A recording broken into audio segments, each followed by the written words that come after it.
डालेंगे संघट्ट के प्रकार।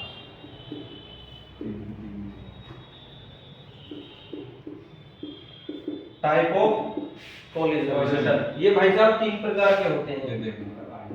तीन प्रकार के होते हैं। तीन प्रकार के होते हैं। पहले नंबर पे पूर्ण प्रत्यास्थ संघटन। पूर्ण प्रत्यास्थ संघटन लिखते रहो जल्दी से। पूर्ण प्रत्यास्थ। प्रत्यास्थ को इंग्लिश में क्या बोले हैं? क्यों भाई? सेकंड सीरीज में पहला चैप्टर पढ़ लिया, इलास्टिसिटी पढ़ी। तो इलास्टिसिटी प्रत्यास्थता थी। प्रत्यास्थ क्या होगा? इलास्टिक। और पूर्ण के लिए क्या करेंगे? परफेक्टली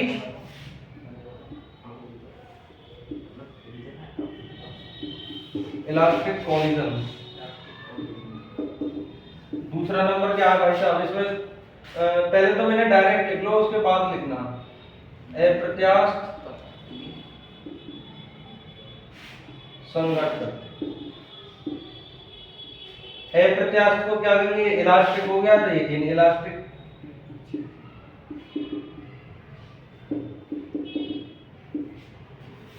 और तीसरा है पूर्ण अप्रत्यास्थ संघटन।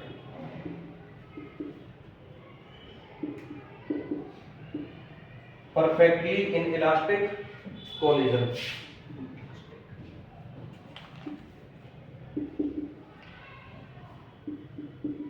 Perfectly inelastic collision.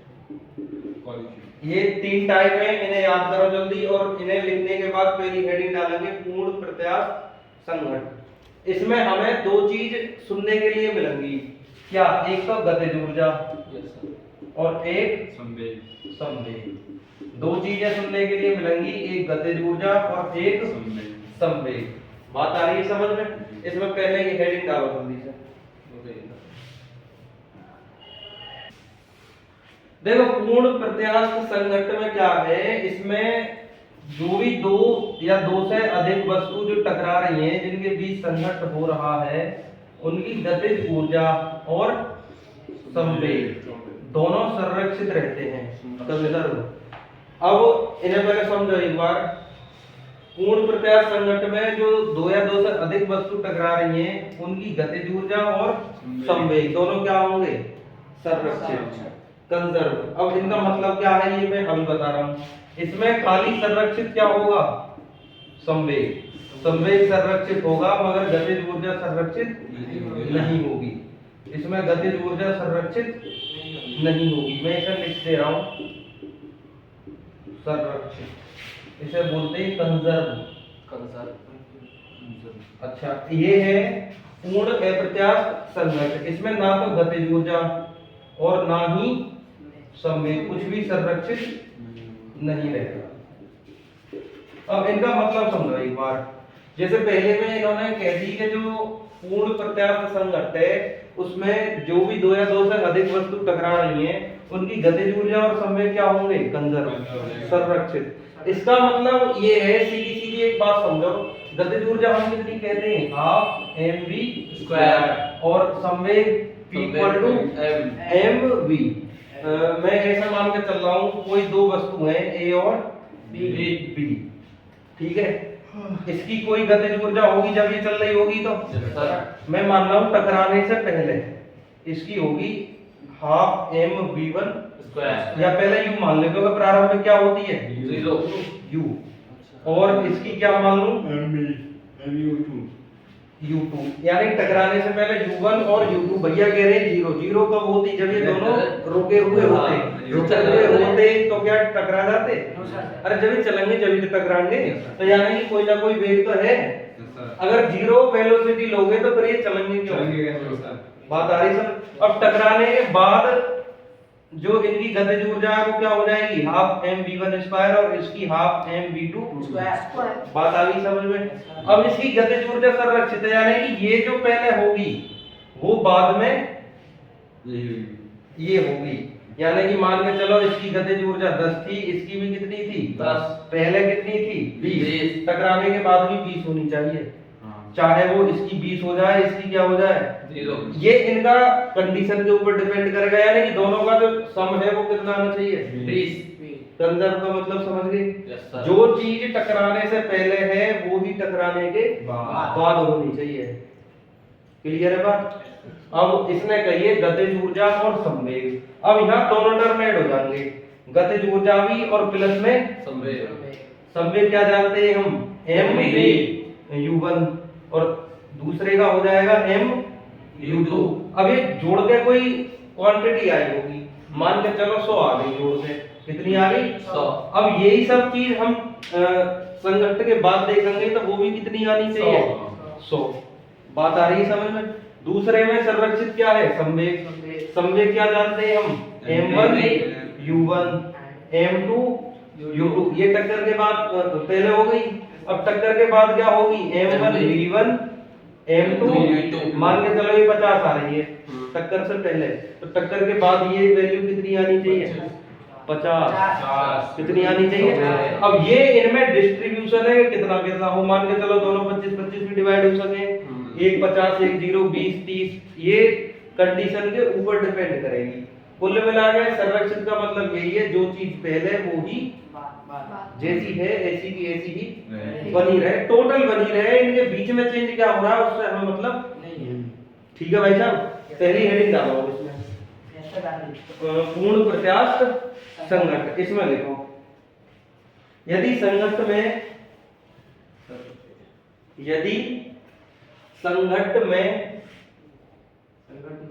निकाय की गतिज ऊर्जा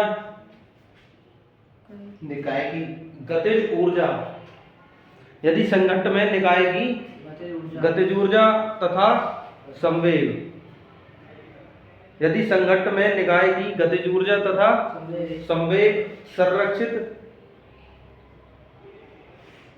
रहते हैं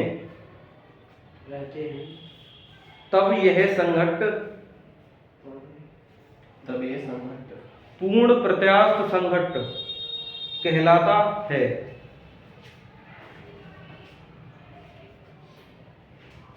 तब यह संघट्ट पूर्ण प्रत्यास्थ संघट्ट कहलाता है।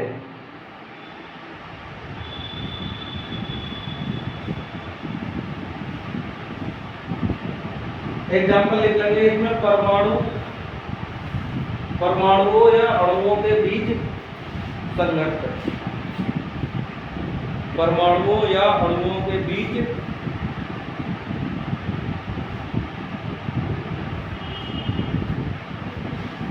परमाणुओं या अणुओं के बीच संघट्ट। अगली हेडिंग क्या डालोगे, अप्रत्यास्थ संघट्ट। लिखो जल्दी, अप्रत्यास्थ संघट्ट।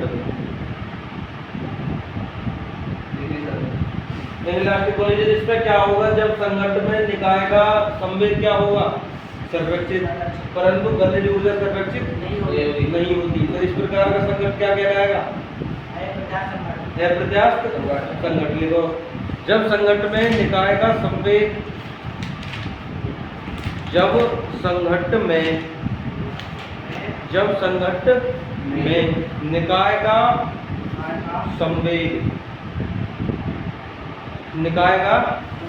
संवेग तो संरक्षित रहता है, निकाय का संवेग तो संरक्षित रहता है, परंतु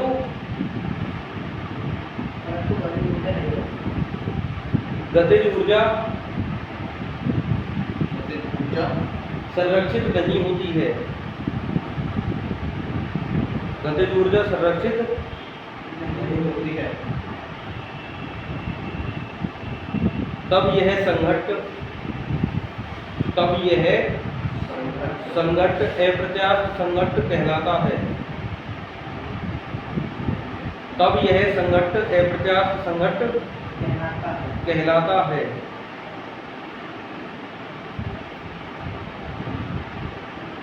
भाई साहब बात क्लियर हुई क्या?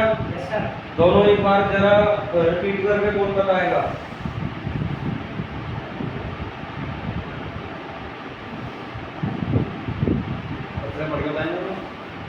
जी ये बताएंगे। मतलब पढ़ के नहीं बताना, आप क्या समझे ये बताना है। इसका एग्जाम्पल लिख लेना, जैसे नॉर्मल क्रिकेट खेलते हैं हम, तो क्रिकेट में जो बॉल है, बॉल का बैट से टकराना, वो जो संघट्ट होता है वो कैसा होता है? अप्रत्यास्थ। बात आ रही है समझ? जैसे लिख लो क्या, क्रिकेट में गेंद बल्ले का संघट्ट, यानी कि इस प्रकार के जो भी संघट्ट होते हैं वो सब कैसे होते हैं? अप्रत्यास्थ संघट्ट।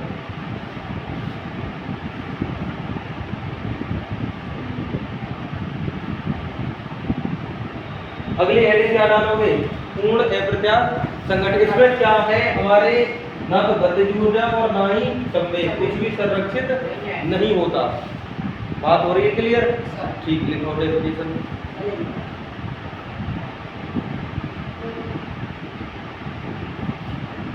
जब संघट्ट में निकाय की गतिज ऊर्जा, जब संघट्ट में निकाय की गतिज ऊर्जा तथा संवेग दोनों ही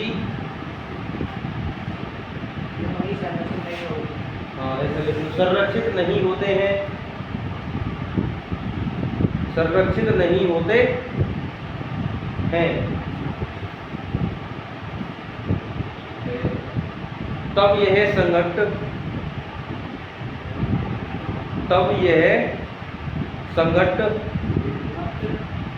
पूर्ण अप्रत्यास्थ संघट्ट कहलाता है। ठीक है भाई साहब, तब यह संघट्ट पूर्ण अप्रत्यास्थ संघट्ट कहलाता है। ये तीनों दिमाग में सेट करो पहले। ये दो चीजें संघट्ट में, गतिज ऊर्जा और संवेग। सबसे पहले क्या पढ़ा हमने? पूर्ण प्रत्यास्थ संघट्ट, इसमें दोनों संरक्षित होते हैं। अप्रत्यास्थ में खाली संवेग संरक्षित होगा, गतिज ऊर्जा संरक्षित नहीं होती। तीसरे पाओ पूर्ण अप्रत्यास्थ संघट्ट, इसमें क्या होगा? संरक्षित नहीं होगा। बात हो रही है क्लियर? इसमें एग्जाम्पल लिखो। देखो, पूर्ण अप्रत्यास्थ संघट्ट में क्या होता है? पीछे से कोई वस्तु आ रही है, आगे कोई वस्तु चल रही है या रुकी हुई है, ये जो आएगी ये आगे पूरी तरह से इस दूसरी वाली वस्तु पर धस जाएगी। क्या हो जाएगी? वो आगे बढ़ेगी या नहीं? वो तो फिर इसमें अब मान के चलो कोई चीज रुकी हुई है, पीछे से कोई आए से, तो उसके ऊपर ऊर्जा तो लगाएगी, वो तो थोड़ी बहुत डिस्ट्रैक्ट होगी। ऐसा एग्जाम्पल बताओ कोई, किसमें आगे धसती है कोई चीज, बंदूक से चली हुई गोली है, वो आगे धस जाएगी ना, निकल जाएगी। वो चांस है उसके स्पीड के ऊपर, किस स्पीड से आई है। एग्जाम्पल लिखो, बंदूक से निकली गोली,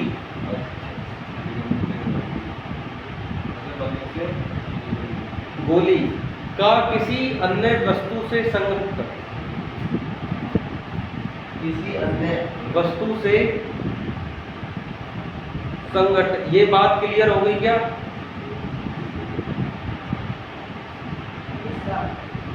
ठीक है। अब ये संघट्ट वगैरह, ये टकराना, ये सारी चीजें अब हम पढ़ेंगे आगे। जैसे अगली हेडिंग डालो इसमें,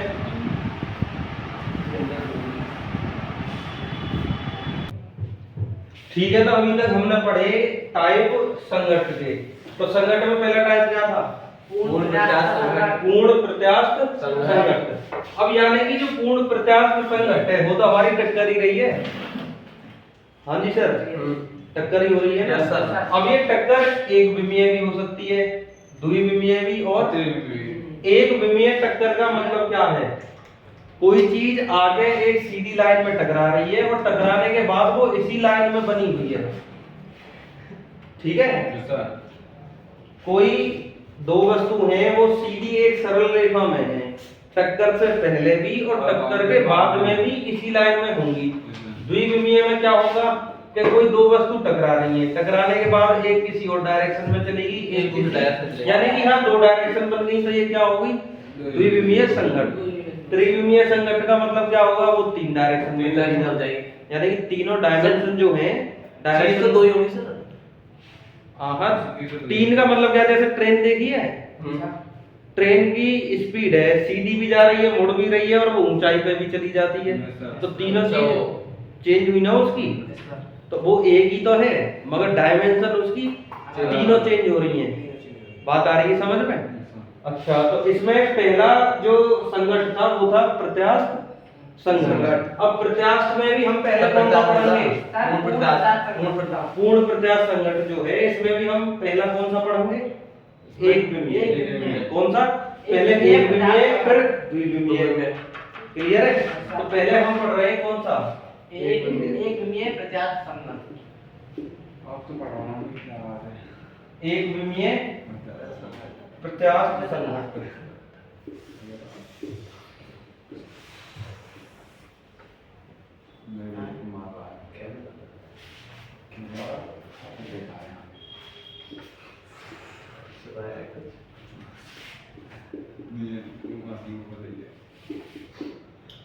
एक विमीय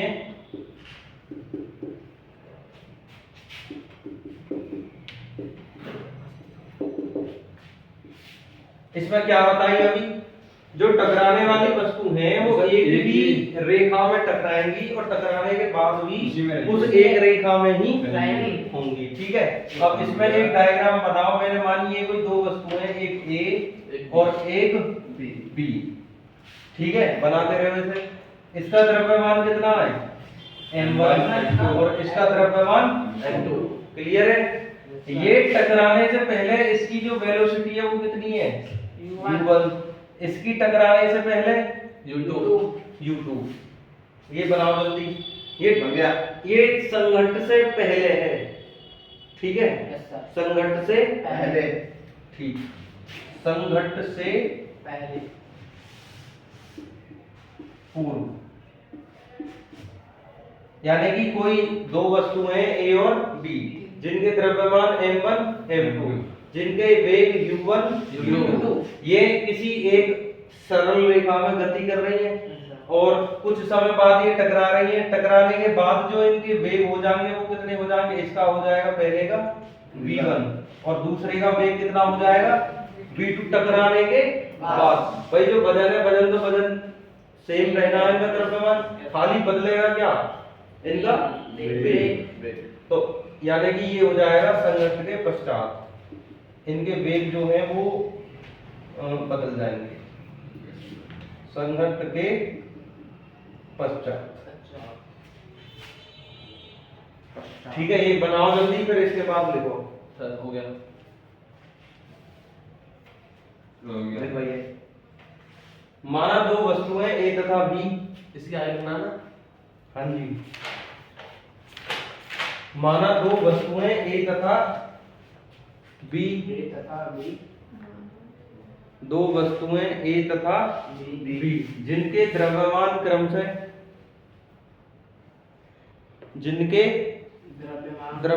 क्रमशः m1 तथा m2 हैं। m1 तथा m2 हैं। u1 तथा u2 वेग से गति कर रहे हैं। u1 तथा u2 वेग से गति कर रही रही हैं।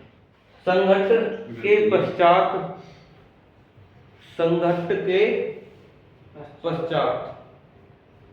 इन वस्तुओं का वेग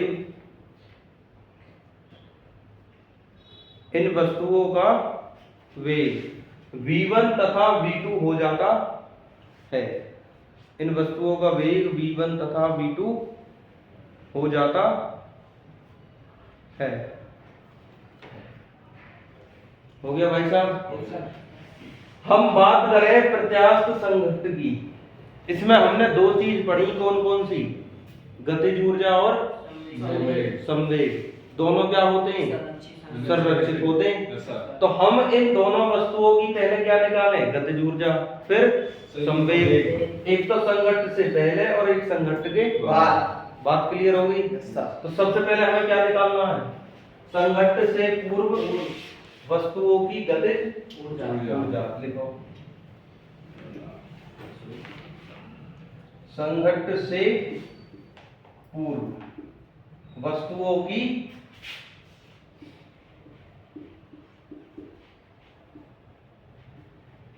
गतिज ऊर्जा क्या हो जाएगी भाई साहब? गतिज ऊर्जा क्या होती है? 1/2 mv स्क्वायर यहाँ बी आएगी क्या? नहीं यू आएगी सर m1 u1 स्क्वायर, दूसरे का m2 u2 स्क्वायर। ठीक है, ये संघट्ट से पूर्व होगी दोनों वस्तुओं की गतिज ऊर्जा।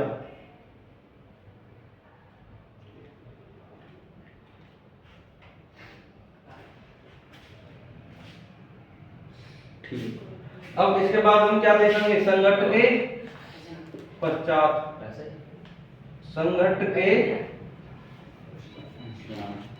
पश्चात वस्तुओं की गतिज ऊर्जा, वस्तुओं की देखो अब ये वेग बदल गए।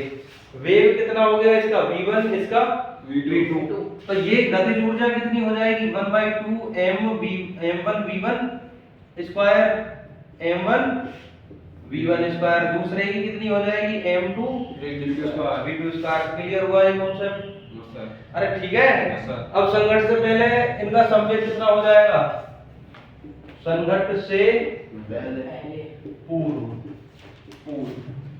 वस्तुओं का संवेग कितना होना चाहिए भाई? संवेग क्या होता है? mv। मगर पहले वेग इनका v थोड़ा ही है, क्या है? u1 और दूसरे का m2 u2। क्लियर? इसके बाद क्या देखेंगे हम? संघट्ट के पश्चात, संघट्ट के पश्चात वेलोसिटी इनकी चेंज हो जाएगी। कितनी हो जाएगी? संघट्ट के पश्चात वस्तुओं का संवेग कितना हो जाएगा भाई? अरे बताओ। m1 v1 और दूसरे का m2 v2। यहाँ तक कॉन्सेप्ट क्लियर? अब इसके बाद हम क्या जानते हैं कि इसमें गतिज ऊर्जा और संवेग दोनों क्या होते हैं? संरक्षित। क्या होते हैं? अब हमने क्या पढ़ा कि जो पूर्ण प्रत्यास्थ संघट्ट थे उनमें संवेग क्या होता था? संरक्षित। क्या होता था? अब यहाँ से हमें एक बात देखनी, संरक्षित का मैंने मतलब तुम्हें बताया, जैसे शुरू में 50 है तो बाद में भी कितना होगा? 50। जितना पहले है उतना ही बाद में। तो ये हमारे पास पहले है, तो बाद में ये जो है दोनों कैसे होने चाहिए? बराबर होने चाहिए। अरे जब इधर संरक्षित है ठीक, तो हम इसमें क्या लिखेंगे? प्रत्यास्थ संघट्ट की स्थिति में, इसमें प्रत्यास्थ संघट्ट की स्थिति में क्या लिख सकते हैं? प्रत्यास्थ संघट्ट की स्थिति में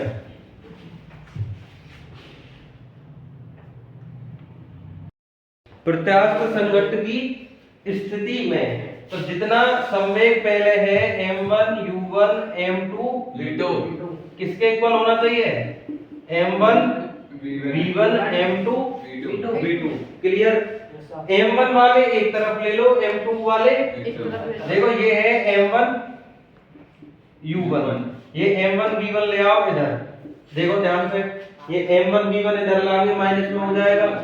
इधर है हमारे पास m2 v2, इसे इधर लाएंगे, ये माइनस में आ जाएगा m2 u2। यहाँ तक बताओ कोई समस्या? इसमें से क्या कॉमन ले सकते हैं? m1, तो u1 minus v1 equal to यहाँ से तो v2 minus u2 equation number 1। देखो एक बार और देख लो, प्रत्यास्थ संघट्ट की स्थिति में हम क्या जानते हैं? संघट्ट से पूर्व संवेग और संघट्ट के पश्चात संवेग दोनों क्या होने चाहिए? बराबर।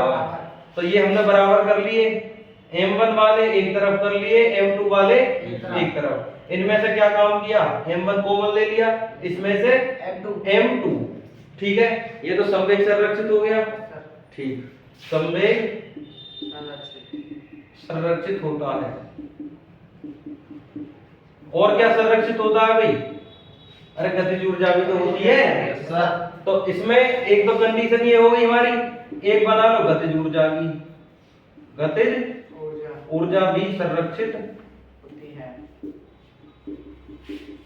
तो गतिज ऊर्जा हमने संघट्ट से पहले कितनी देखी? हाफ m1 u1 स्क्वायर और हाफ m2 U2 स्क्वायर। अरे कोई समस्या? ये संघट्ट से पहले गतिज ऊर्जा, संघट्ट के बाद कितनी हो जाएगी? Half m1 v1 square half m2 क्या मुझे ये बताओ, दोनों में साइड में से 1/2 कट सके? हो जाएगा। इसमें से कॉमन लेके, इसमें से कॉमन लेके काम खत्म। इधर क्या बचा?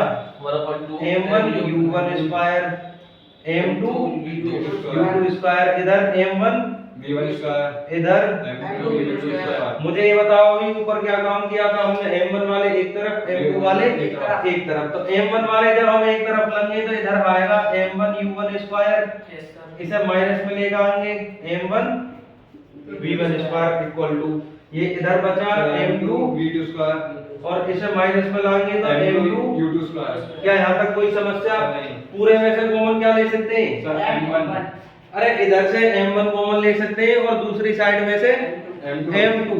तो जब m1 कॉमन लेंगे तो क्या बचेगा? u1 square minus v1 square. अरे m1 कॉमन ले लिया, क्या बचा? u1 square minus, v1 square. इधर से क्या कॉमन ले लेंगे? M2 ले लेंगे तो क्या बचा? Sir v2 square minus v2 square. u2 square. a square minus b square का फॉर्मूला a प्लस b और a माइनस b। ये जानते हो? Yes sir. Sir a square minus b square, a Yes, sir. Plus b, a minus b। इधर से हम लिख सकते हैं इसे u प्लस b और u minus b equal to m2। इसे क्या लिख सकते हैं? v2 प्लस u2 और v2 minus u2। Equation number 2। बनाओ इसे, जल्दी करो आगे। ये कहीं भी हो यहाँ तक करने के बाद हम क्या देखेंगे? अब इक्वेशन 2 में इक्वेशन 1 की भाग लगाएंगे। Equation 2 divide by equation 1। तो इसमें हम क्या देख रहे हैं? लेफ्ट हैंड साइड में क्या है? ये 1 है m1 u1 प्लस v1 और u1 minus v1 upon m1 और 1 में ये क्या है? u1 minus v1।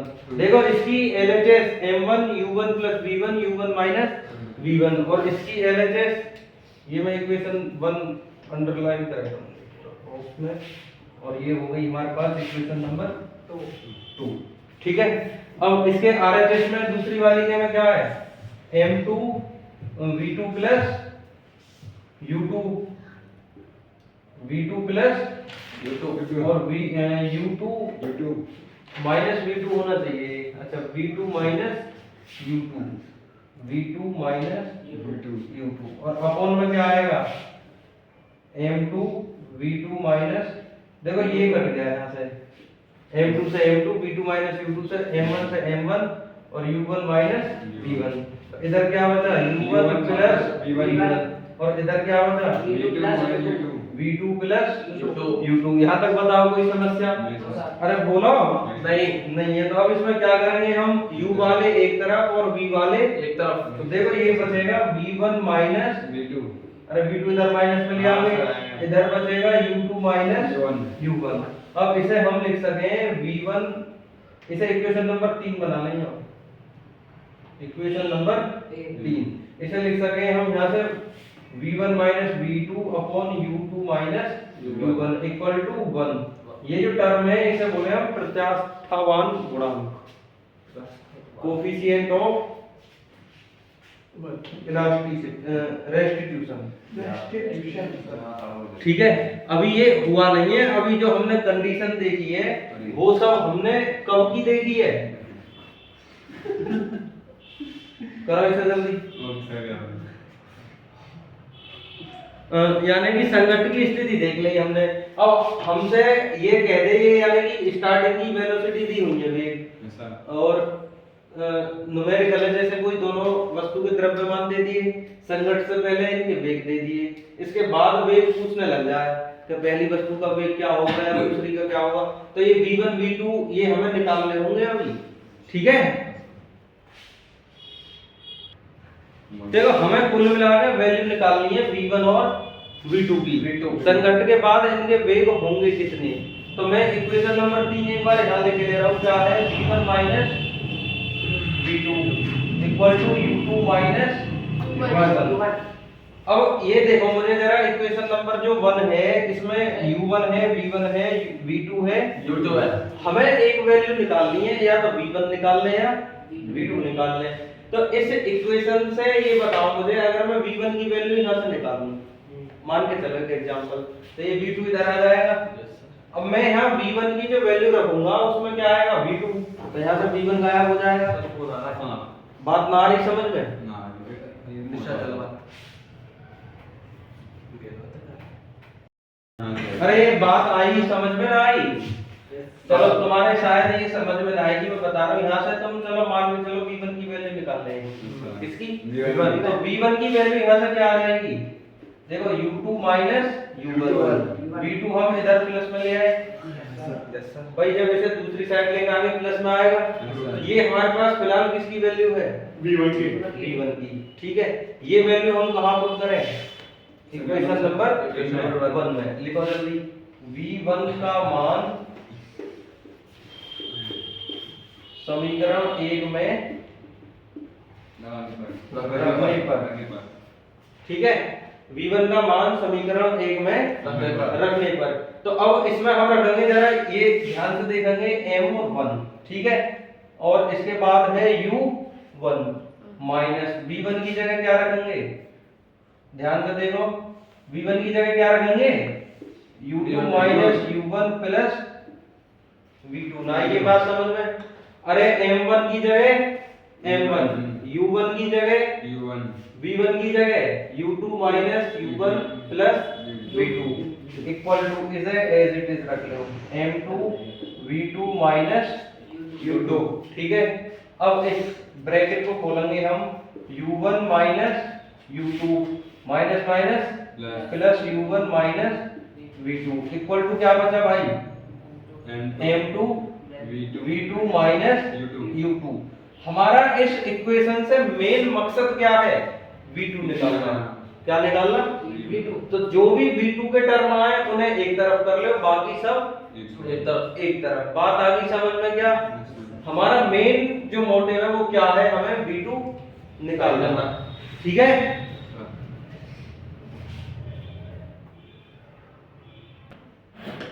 देखो जल्दी इसकी अंदर मल्टीप्लाई कर लें हम, m1 u1 minus m1 u2 plus m1 u1 minus m1 v2। बात क्लियर हो गई भाई? सबकी m1 में मल्टीप्लाई करिए चारों में, ठीक है। अच्छा मैं ये कर सकता था, u1 और u1 कितने हो जाते, u2 u1। चलो अब दोबारा ऐड कर लेंगे इसे। तो अब यहाँ क्या करें, m2 v2 minus m2 u2। ठीक है, अब क्या करें हम, पहले तो मैं इसे लिख लूं, कितना 2m1 u1। ये बात क्लियर हुई? ठीक, अब ये है माइनस m1 u2। अरे ये तीन टर्म हो गए, ठीक। अब इसे लिया इधर, ये माइनस में है तो इधर आएगा प्लस में, कितना, ये चार टर्म ले लिए मैंने जिनके नीचे लाइन खींची है, m1 u1 कितने हो गए, 2m1 u1। ये माइनस एज इट इज, इस वाले माइनस को इधर लिया है प्लस। अब ये दोनों बचे हैं, तो ये कितना बचा है यहाँ, m2 v2, इस माइनस को इधर प्लस में m1 v2। कोई डाउट नहीं? ठीक, अब इसमें क्या करेंगे हम, जो u2 वाला टर्म है इसमें से क्या कॉमन ले लें, u2। तो ये हुआ 2m1 u1 माइनस इसमें से क्या करूं मैं, कॉमन ले लूं u2, और माइनस कॉमन लेने के बाद यहाँ बचेगा m1 minus m2 into u2 equal to, इसमें से क्या कॉमन ले लूं, v2।